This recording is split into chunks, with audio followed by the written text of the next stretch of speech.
Hello, hello, hello. I am Matt Williamson at Williamson NFL.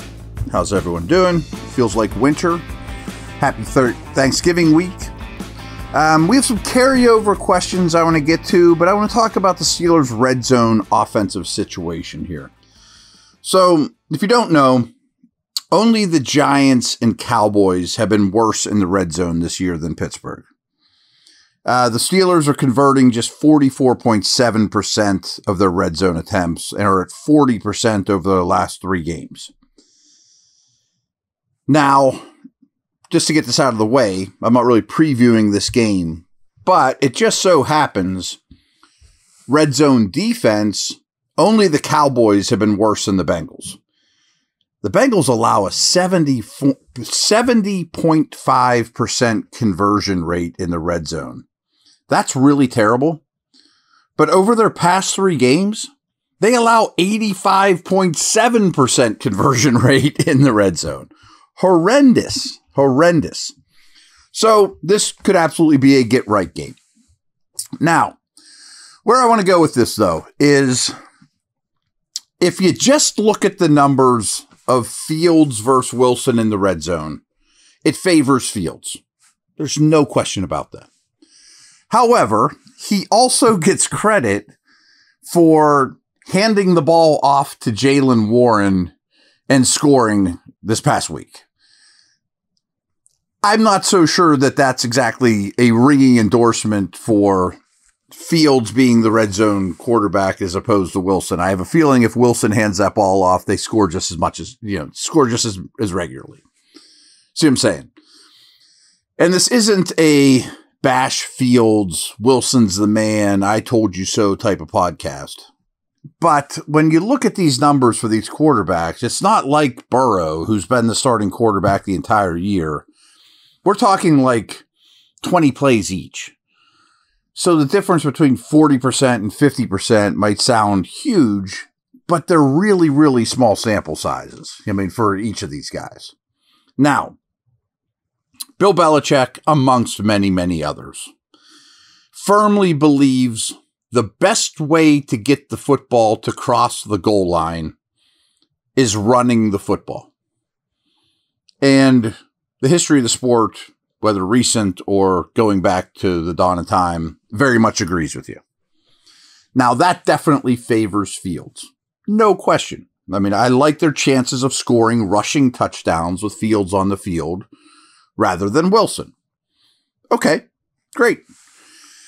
However, I also think Wilson, I know Wilson, is one of the best red zone passers ever and was really good at it at Denver last year and is in a better situation this year than he was at Denver. And it was a small sample size of where he's been. And frankly, they were all quite good, Wilson stuff, minus the Ravens game. They 0 for 4 in the Ravens game, so again, we're talking about really small sample sizes here. So a lot of people are pushing, that's why I'm bringing this up. A lot of people are pushing for bring Fields in as the red zone quarterback. I don't like it. If Wilson proves on a much bigger sample size that he's no longer good at it, something he's been good at for over a decade, okay. But I think one of the best things you brought Wilson here to do is throw touchdown passes. He has a very high percentage of touchdown throws from the red zone. Historically speaking. And I also don't love the idea of if you have 2 quarterbacks, you have 1. We're in the red zone. Get out of there, Russ. Thanks so much for bringing us on the field. I don't think that's the best way for the flow, for the makeup of the team, all those type of things. Now, the best red zone offenses in the league in order are Baltimore, Cincinnati. So Cincinnati's great on offense in the red zone, terrible on defense. Tampa, Detroit, Carolina for some reason, Buffalo, Arizona. So where am I going with this? Baltimore, Cincy, Detroit, Buffalo, Arizona are some of the best quarterbacks in the league. And maybe you'll say Kyler's not one of the best quarterbacks in the league. But in terms of dual threat, back to the Belichick, rushing the ball over the goal line, yeah, he is. And even the Lions, maybe Goff's not the Allen, Lamar, Burrow level player. Of course he isn't. But he's in the MVP race. And they probably have the best running game in the league. The weird team here, of course, is Carolina. But if you look at it, or any of you that play fantasy football, Chuba Hubbard's having a great year. And they invested in an offensive line in a big way. They've run the ball really well from start to finish. So I'm not really coming to a lot of conclusions here. I don't have the answer of how to fix the red zone offense. I do think there's been some Arthur Smith route combinations down low that I haven't loved. But I also think that they've done a good job of getting Pickens red zone targets. He's near the end zone targets. He's at the top of the league in those numbers. Let's get Freiermuth more involved. Washington, Williams. There's a lot of big-bodied receivers you can throw to there. And I think, frankly, they just need to get better running the football, whether that's Fields behind center or Wilson. I think the offensive line might be the one to blame here more than anybody. The ability to run the ball in tight quarters might be what's to blame here more than who's taking the snaps. I guess that's my conclusion here. BetOnline is the world's most trusted betting platform and your number one source for online betting. From the earliest odds to in-game live betting, BetOnline provides you with all the action and the ability to watch the games as they happen. With the largest selection of odds on everything from football, NBA and college basketball, NHL to UFC and MMA. Head to BetOnline today and get on the action with America's most trusted site for online wagering. BetOnline, the game starts here.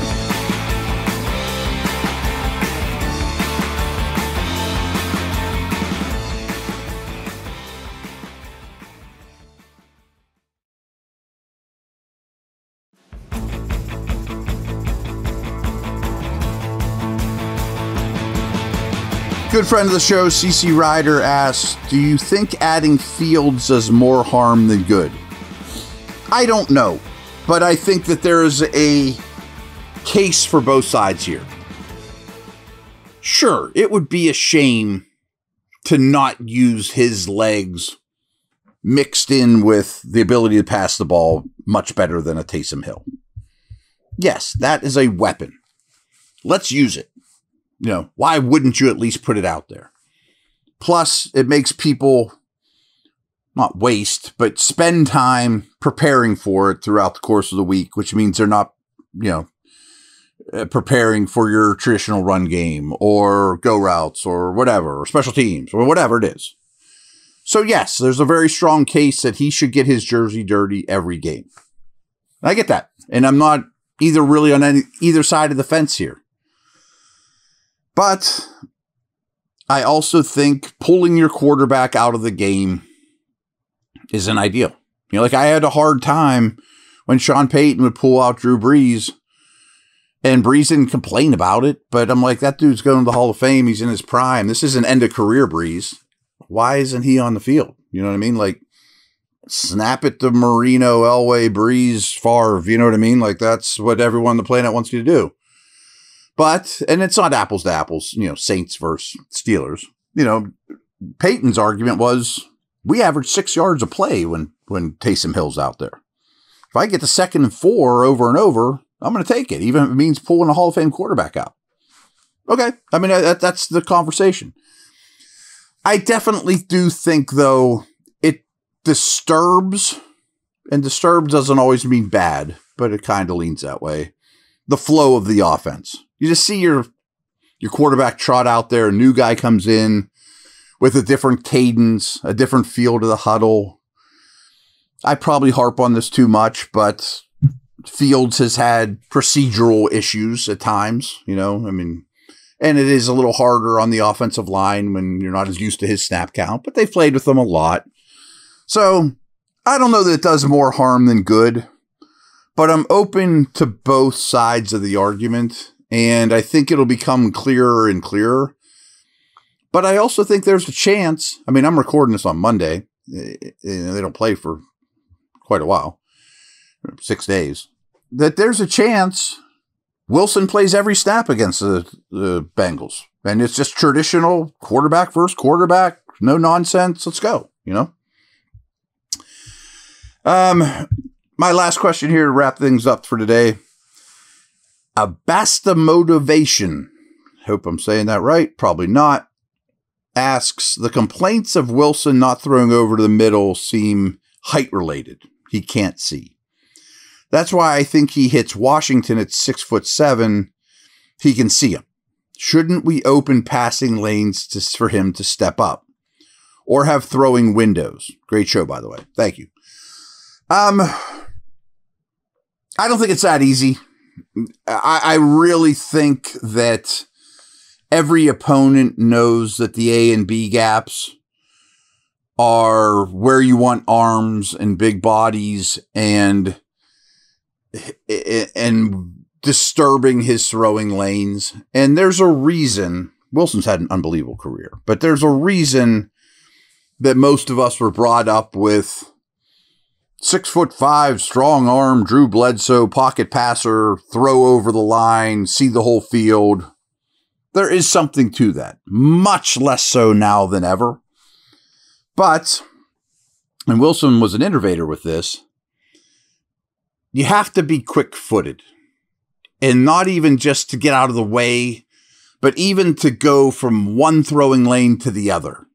And at his age, he's not getting any quicker footed. You know what I mean?